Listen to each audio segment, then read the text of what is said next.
આવી ગયા છે ગ્રીન ચટણી, સંભારો પપૈયાનો. જોતા જ મોઢામાં પાણી આવી જાય. ચક્ષુને આજે પહેલી વખત પાછળ એકલો બેસાડવાનો એક્સપિરિયન્સ કેવો રહ્યો એવો.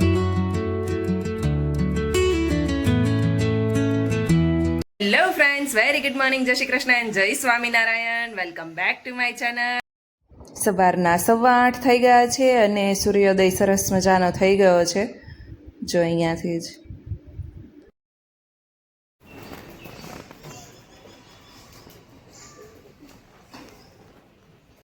સવારે એટલું સરસ ઠંડુ વાતાવરણ હોય કે આમ મન પ્રફુલ્લિત થઈ જાય.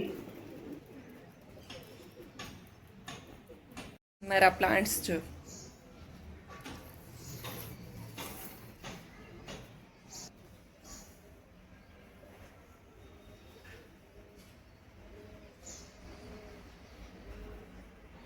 ચા બનીને રેડી છે અને અહીંયા આવી ગયા છે વણેલા ગાંઠિયા સાથે ગ્રીન ચટણી, સંભારો પપૈયાનો અને મરચા.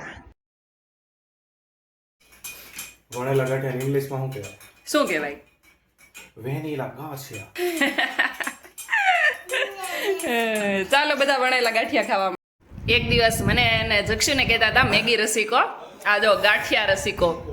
ગાંઠિયામાં તો પ્રોટીન હોય, મેગીમાં શું હોય?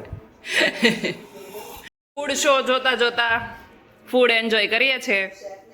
અત્યારે બપોરે લાઇટ જતી રહી છે અને અમે બનાવી છે પાટુડીનું, ભાઈ કે બહેન જે માની લો એ, ઢોકળી. જો અત્યારે હવે ઠંડી થવા માટે મૂકી દીધી. મારે એની રેસીપી જોઈતી હોય તો શોર્ટ્સમાં આવી ગઈ છે, તમે ત્યાંથી જઈને જોઈ શકો છો. સરસ મજાની ઢોકળી આપણી બનીને રેડી થઈ ગઈ છે. ઠંડી કરવા માટે મૂકી હતી અને સરસ ઠંડી થઈ ગઈ છે. તો હવે એને કટ કરી લઈશું. જો હું તમને કટ કરીને બતાવું. સરસ, એકદમ પરફેક્ટ. જોતા જ મોઢામાં પાણી આવી જાય એવી આપણી પાટુડી તો નહીં પણ ઢોકળી રેડી છે. ભગવાનને થાળ જમાડીને પછી અમે લોકો પણ એન્જોય કરીશું.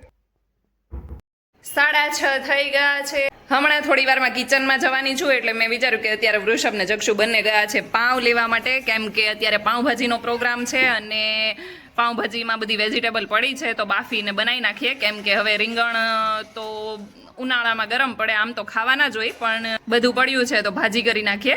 એટલે વૃષભ ને જક્ષુ બંને પાઉંભાજી લેવા માટે ગયા છે.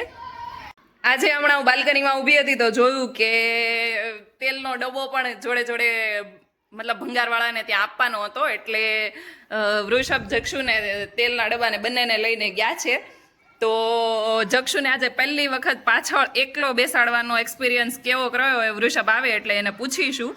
જો કે જક્ષુને એમ થોડીક ગ્રીપ તો આવી ગઈ છે પણ ક્યારેય એકલો બેસાડ્યો નથી, મોસ્ટલી આગળ જ હોય એકલા જતા હોઈએ તો.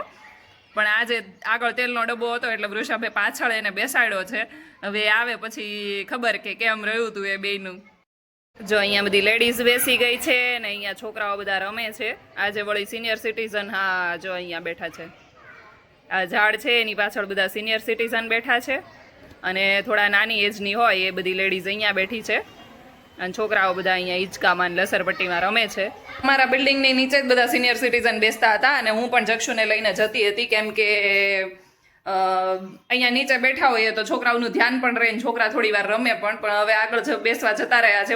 શિયાળો હતો તો અમારે અહીંયા બહુ પવન લાગે એટલે એ લોકો બધા ઓફિસ છે અમારી સોસાયટીની એની આગળના ભાગમાં બેસે છે એટલે બહુ પવન ના લાગે.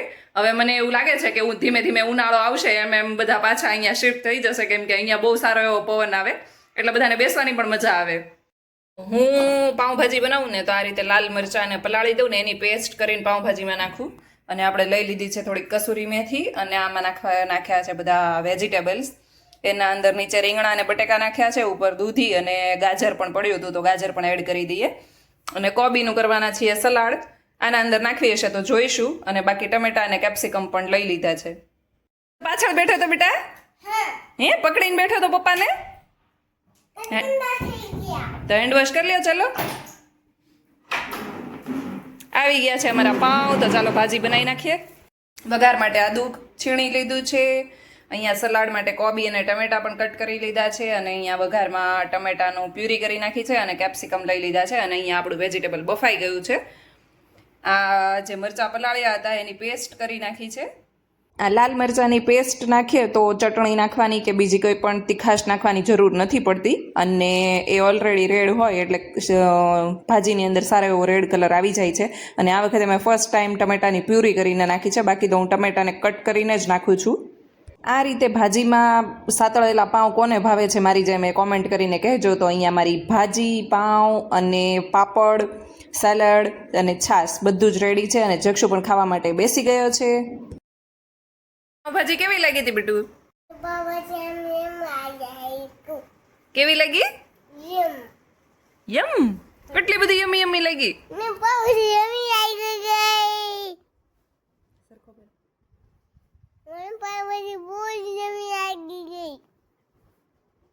વાગી ગયા છે 11 અને અમે આવી ગયા છે સુવા માટે. પાઉંભાજી ખાઈને મજા આવી ગઈ અને હવે કાલે તો વૃષભને રજા છે એટલે કાલનો શું પ્લાન છે તો હવે કાલે જ ખબર પડશે.